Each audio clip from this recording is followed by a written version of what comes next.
आगे बढ़ते हैं। लाहौर के इलाके हरबंसपुरा में छत गिरने का सानेहा मजीद जाने निकल गया है। मलबे से एक और खातून की लाश निकाल ली गई है, जिसके बाद जाबाक अफराद की तादाद 9 हो गई है। मजीद जानते हैं समा के नुमाइंदे जहांगीर खान से। जहांगीर, बताइएगा इस वक्त की क्या सूरत हाल है? क्या रेस्क्यू ऑपरेशन मुकम्मल कर लिया गया है? ये 12 घंटे से जायद का वक्त गुजर चुका है और ताहाल रेस्क्यू ऑपरेशन जारी है। जो मुतासरीन हैं उनका ये कहना है कि रेस्क्यू ऑपरेशन सुस्त रवि का शिकार है। अब तक इस अफसोसनाक वाक़े में ख़वातीन समेत 9 अफराद जाँ बहक हो चुके हैं। जाँ बहक होने वालों में 3 ख़वातीन और 3 बच्चे भी शामिल हैं, जबकि मलबे तले मजीद 3 से 4 अफराद के दबे होने की इत्तलात हैं, जिनको निकालने के लिए रेस्क्यू ऑपरेशन यहाँ पर जारी है। रेस्क्यू की 10 emergency vehicles, urban rescue search teams और 40 रेस्क्यूअर्स इस रेस्क्यू ऑपरेशन में हिस्सा ले रहे हैं। और रेस्क्यू हुकाम का ये कहना है कि कंजस्टेड एरिया होने की वजह से, तंगो तारीक गलियों की वजह से रेस्क्यू ऑपरेशन में दुश्वारी का सामना है। एमरजेंसी व्हीकल्स की जो एक्सेस है वो मेन रोड तक है, जबकि जो स्पॉट है, जो जाए वकूआ है, वो अंदर एक तंग गली के अंदर वाक़ है। इसी वजह से मशीनरी जो है वो उस गली तक रसाई हासिल नहीं कर सकती।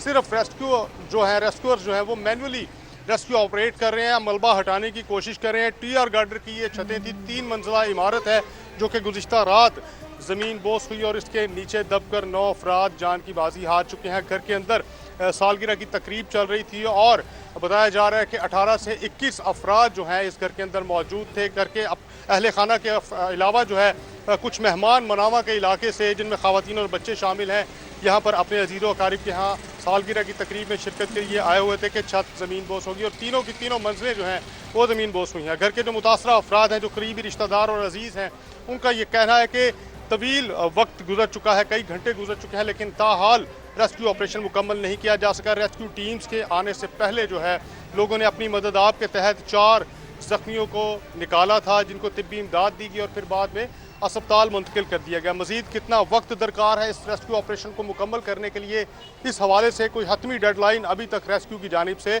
नहीं दी गई। ताहम रेस्क्यू काम का ये कहना है कि एक एस्टिमेटेड टाइम जो है वो 5 से 6 घंटे मजीद लग सकते हैं इस रेस्क्यू ऑपरेशन को, क्योंकि एरिया कंजस्टेड है, मलबा जो है वो बहुत ज़्यादा है, मलबा ज़्यादा है रेस्क्यू में, इसीलिए दुश्वारी का सामना है। जहांगीर, लेकिन अफसोसनाक बात तो देखे ना ये है कि पहले तो काना ट्यूशन सेंटर की छत गिरने का गम अभी तक बुलाया नहीं जा सका था, जिसके बाद बागबानपुरा का वाक़या और अब ये हरबंसपुरा का वाक़या। तो इंतज़ामिया कहाँ है? क्या ख्वाब गफलत के मज़े ले रही है? सिर्फ ऐलानात होते हैं, हम देखते हैं कोई कार्रवाई अमल में नहीं लाई जाती है।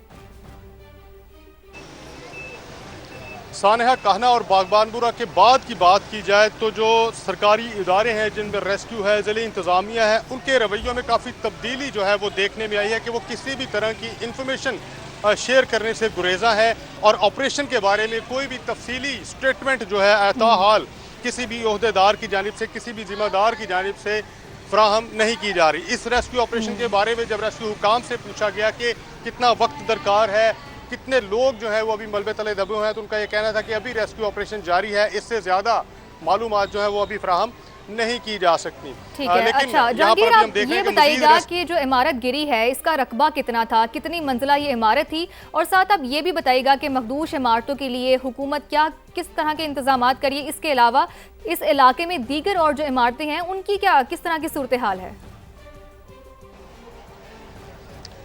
इस इलाके की बात की जाए तो गुंजान आबाद इलाका है, इसमें मिक्सचर है, कुछ घर जो है वो पक्के बने हुए हैं, जबकि काफ़ी एक बड़ी तादाद है घरों की जो कि टीआर गार्डर्स की बनी हुई है और 3-3 मंजिला इमारतें हैं, 3-3 मंजिला घर तामीर किए गए हैं। मॉनसून शुरू होने से पहले इंतज़ामिया की जानिब से ऐसे अलर्ट्स ज़रूर जारी किए जाते हैं कि ऐसे खस्ता हाल घरों की यहाँ तो इमारत तामीर और मुरम्मत करवा ली जाए या फिर उनको खाली कर दिया जाए, लेकिन प्रैक्टिकली उन पर कहा जाए कि कोई अमल दरामद है वो देखने में नहीं आता। रवा मानसून स्पेल में भी किसी तरह के कोई इंतज़ामी इकदाम जो है वो देखने में नहीं आए। इसके अलावा अगर बात की जाए कि क्या एक्शन जो है सानेहा कहना के बाद हुकूमत की जानिब से लिया गया, तो ज़ुबानी जमा खर्च के अलावा कोई इकदाम अमली तौर पर नहीं किए गए।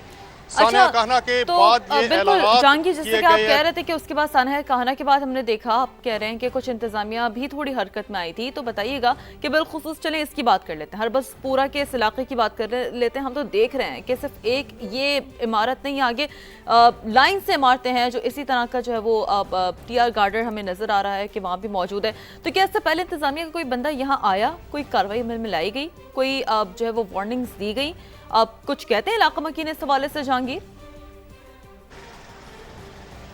इलाका मकीन जो है उनका ये कहना है कि वो तवील अरसे से इस इलाके के रहने वाले लोग हैं, 50-50 साल से यहाँ के रहायशी। उनका ये कहना है कि किसी भी तरह की कोई नोटिस उनको जारी नहीं किया गया, किसी तरह की कोई हिदायत उन तक नहीं पहुँची, और जब तक ये इलाका गुंजान आबाद हो चुका है उससे पहले भी कोई जो है सरकारी इदारा यहाँ पर नहीं आया कि इस इलाके का स्ट्रक्चर जो है वो क्या होना चाहिए। इलाका मकीनों का ये शिकवा है कि यहाँ पर कोई जो हुकूमती अहदेदार है वो सिर्फ और सिर्फ इंतखाबात के दिनों में ही दिखाई देते हैं, जो मुंतखब नुमाइंदे हैं वो इंतखाबात के दिनों में ही दिखाई देते हैं। उसके बाद या कोई हादसा रोनुमा हो जाए खुदा न खास्ता, तो फिर उस वक्त ताज़ियत के लिए यहाँ जहांगीर, मैं इससे जानने माना चाह रही थी कि अभी इस वाक़े को कई घंटे गुजर चुके हैं, क्या कोई हुकूमती अहदेदार की जानिब से कोई दौरा किया गया है, डीसी लाहौर की जानिब से कुछ कहा गया है?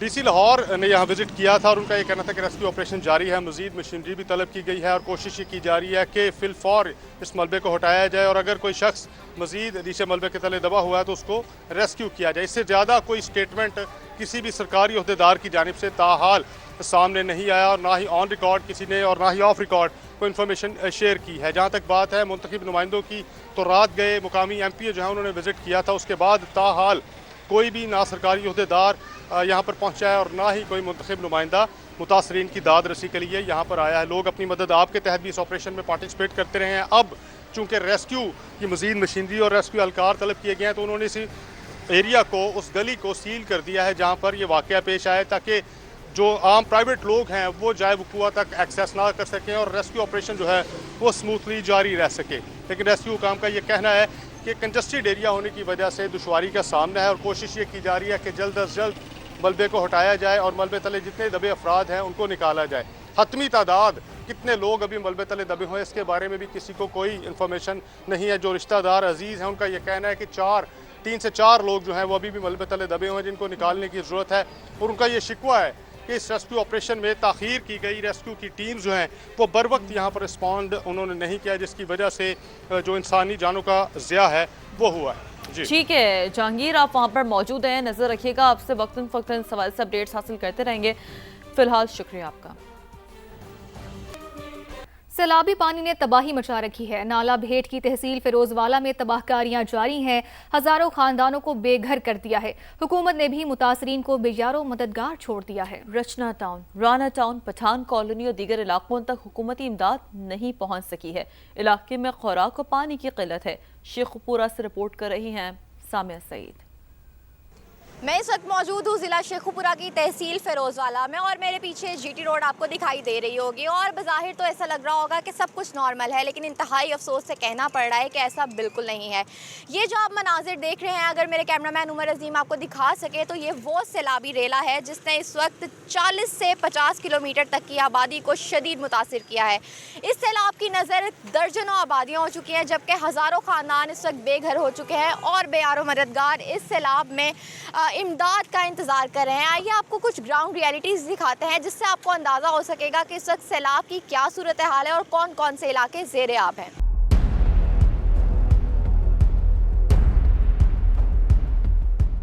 सैलाब मुतासरीन मेरे साथ मौजूद है जिनको रेस्क्यू करके किनारे तक लाया गया है। मुझे बताइएगा क्या सूरत हाल है अंदर, किन मुश्किलात का सामना है? गर्मी बहुत ज़्यादा है, लोग छतों पर महसूर हैं, तो किन मुश्किलात का सामना है? आप यकीन करें कि इतनी ज़्यादा मुश्किलात का सामना है ना, लोग तो जाते हैं यहाँ तक जो है ना, जो नज़दीक घर हैं वहाँ तक जो है राशन दे के आ जाते हैं, लेकिन आगे सारी आबादी आगे है और तमाम के तमाम जो घर हैं वो डूबे हुए हैं और सारा गांव जो है वो डूबा हुआ है। लोग अपने घरों में मौजूद हैं, लोग नहीं निकलने वाले। उसकी वजह है कि हम क्यों निकलें, कैसे निकलें। अगर हम घर से निकलते हैं तो हमारा घर का सामान चोरी हो जाएगा, सामान तो पहले ही ख़राब हो गया है, लेकिन अगर घर से निकल जाएंगे तो सामान चोरी हो जाएगा, वापस घर जाएंगे तो कुछ भी नहीं होगा, जो जमा पूंजी है वो भी चली जाएगी। तो कैसे घर से हम निकलें? हमारी तो कोशिश ये है हम, लेकिन तहसील इंतज़ामिया की बिल्कुल नाअहली है। आप यकीन करें कि हमें यहाँ पर इंतज़ामिया नज़र नहीं आई 3-4 दिन। बिल्कुल ऐसा ही है, इस बात में कोई दो राय नहीं है कि 48 घंटे बाद भी यहाँ पर जो भी कार्रवाई की गई उसको समा ने सबसे पहले रिपोर्ट किया, जिसके बाद यहाँ पर जो इंतज़ामिया है उसमें थोड़ी सी हलचल हमें दिखाई दी, लेकिन फिर भी यहाँ पर उस तरह से एक्शन नहीं लिया गया जिस तरह से, या जितनी बड़ी यहाँ पर तबाही हुई है पानी से, या जितने बड़े आबादी और बहुत ज़्यादा लोग अंदर महसूर हैं, तो इंतज़ामिया की जानिब से अभी भी उस तरह से जो एक्शन है, जो इमदादी इक़दाम है वो नहीं उठाए गए।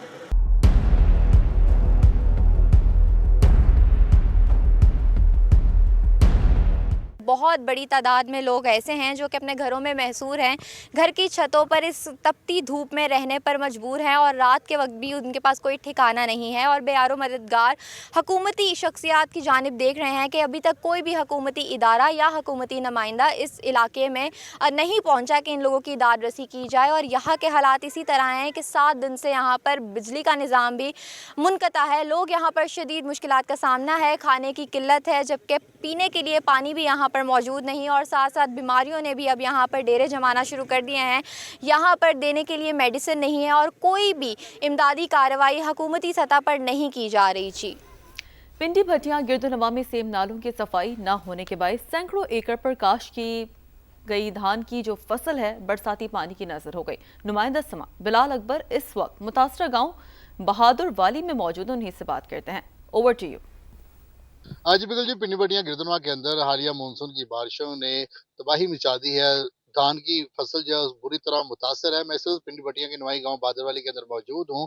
मुकामी शख्स हमारे साथ मौजूद है, उनसे बात करते हैं। बताइएगा क्या कहते हैं? पानी आया, तमाम जगहों पे पानी आया खड़ा और फसलें हमारी जो है तबाह हो चुकी हैं। चावल की और जो मवेशियों का चारा है वो भी तबाह हो चुका है। और जो पीछे जितना भी रकबा है, रकबा बहुत ज्यादा है और इस वजह से जो पानी है पीछे वाला वो सब इधर आकर रुक जाता है, क्योंकि यहाँ पे खुदाई नहीं हुई है। नाले की खुदाई ना होने की वजह से हमारी ये तबाही हो रही है। उन्होंने वज़ीर आला पंजाब से मुतालबा किया है कि फिलफौर जो है धान की फसल को बचाने के लिए और हमारे मकानात को बचाने के लिए जो है सेम नाले की फौरी तौर के ऊपर सफाई करवाई जाए। ठीक है, अपडेट्स के लिए आपका बहुत शुक्रिया। मुल्तान में सैलाबी पानी से निशेबी इलाके ज़ेरे आब आ गए हैं। सब्ज चारे की फसल को शदीद नुकसान पहुंचा है। मवेशियों के लिए चारे की किल्लत भी पैदा हो गई है। रिपोर्ट कर रहे हैं मोहसिन अली।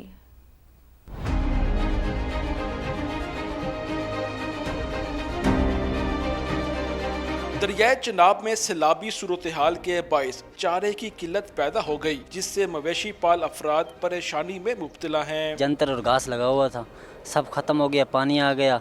बाहर से जब लेते हैं घास महंगा मिलता है और जानवर बीमार हैं, भूखे खड़े हुए हैं, हम बहुत परेशान हैं। सैलाब की वजह से सर ये घास ख़त्म हो गए हैं, जानवर कमज़ोर हो गए हैं, खुराक कम हो गई है, उनकी दूध में कमी आ गई है 30% तकरीबन। माहिरीन ने मवेशियों में बीमारियां फैलने का खदशा भी जाहिर किया है। हमारी जो टीमें हैं ना वो सैलाब वाले इलाकों में मुतहरिक हैं। जो मवेशी पालने वाले लोग हैं, हमारी उनसे गुजारिश है कि वो अपने मवेशियों को नमी वाला घास ना खिलाएं, उन्हें छाँव पे बांधें, धूप से बचाएं ताकि वो हर किस्म की बीमारियों से बच सकें। मुतासरीन ने मुतालबा किया है कि इंतजामिया फौरी तौर पर चारे की फराहमी और जानवरों के इलाज के लिए इकदाम करे ताकि इनकी मुश्किलात कम हो सकें। कैमरामैन चौधरी महबूब के साथ मोहसिन अली, समा, मुल्तान।